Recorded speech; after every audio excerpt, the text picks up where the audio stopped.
Hello, welcome to my channel. അപ്പോൾ ഇന്ന് നമുക്ക് അരമണിക്കൂറിനുള്ളിൽ അപ്പം ഉണ്ടാക്കിയാലോ. അതിന് നമ്മൾ തലേന്ന് അരി കഴുകി കുതിർക്കാനായിട്ട് വെള്ളത്തിലിട്ട് വെക്കണം. ആ അരിയും അതുപോലെ തന്നെ എത്ര അരിയാണോ എടുത്ത അതേ അളവിൽ തേങ്ങായും ഒരു പിടി ചോറും കൂടി ഇട്ട് അതിനകത്തേക്ക് വെള്ളം ഒഴിച്ചു കൊടുക്കണം. ആ വെള്ളത്തിനകത്ത് നമ്മൾ ഈസ്റ്റ് കലക്കിയിട്ടുണ്ടായിരുന്നേ, അത് ഒഴിച്ചു കൊടുത്ത് ഒരു ശകലം പഞ്ചസാരയും ഇട്ട് കൊടുത്തിട്ട് വെള്ളം ഒഴിച്ച് നല്ലതുപോലെ അപ്പത്തിൻ്റെ അരച്ചെടുക്കത്തില്ലേ, അപ്പത്തിന് അരച്ചെടുക്കുന്ന കണക്ക് അരച്ചെടുക്കുക. അങ്ങനെ അത് നമ്മളൊരു പാത്രത്തിലേക്ക് ഒഴിച്ചിട്ട് നമ്മൾ എന്ത് ചെയ്യണം, അടച്ചു വെച്ചേക്കണം. ഒരു 10-20 മിനിറ്റ് അടച്ചു വെച്ചിരുന്നാൽ മതി. എന്നിട്ട് നമ്മൾ ഇതുപോലെ ഒരു നമ്മുടെ തവയുണ്ടല്ലോ, ദോശത്തവയ്ക്കകത്തോട്ട് അത് ചൂടാകുമ്പോൾ ദോശ ഒഴിച്ചു കൊടുക്കത്തില്ലേ, ദോശമാവ് ഒഴിച്ചു കൊടുക്കുന്നതൊക്കെ അതുപോലെ ഒഴിച്ചിട്ട് പരത്തി കൊടുക്കുക.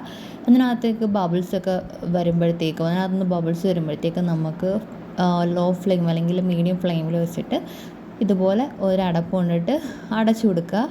അടച്ച് ഒരു മിനിറ്റ് മതി, ഈ സാധനം കുക്കായിട്ട് കിട്ടും. എന്നിട്ട് നമുക്ക് ഇടിയോ മറിച്ചിടിയോ ഒന്നും വേണ്ട, അപ്പമല്ലേ, നമുക്ക് എടുക്കാം, ചൂടോടെ കഴിക്കാം. ഒരു കറിയുടെ ആവശ്യമില്ല.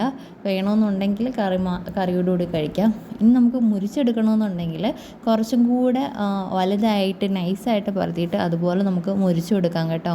ഞാൻ ആദ്യമാണ് ഇങ്ങനെ ട്രൈ ചെയ്ത് നോക്കുന്നത്. തവയ്ക്കകത്ത് ഉണ്ടാക്കുന്ന കണ്ടിട്ടേ ഉള്ളൂ. ഞാനിങ്ങനെ എന്തായാലും ഫസ്റ്റ് പരീക്ഷണമായിരുന്നു, ഫ്ലോപ്പായില്ല, നല്ല സൂപ്പറായിട്ട് കിട്ടിയിട്ടുണ്ടായിരുന്നു. ഇനി തലേന്ന് അരി അരച്ചൊന്നും വെക്കാതെ നമുക്ക് അരമണിക്കൂറിനുള്ളിൽ അപ്പം ഉണ്ടാക്കിയെടുക്കാം.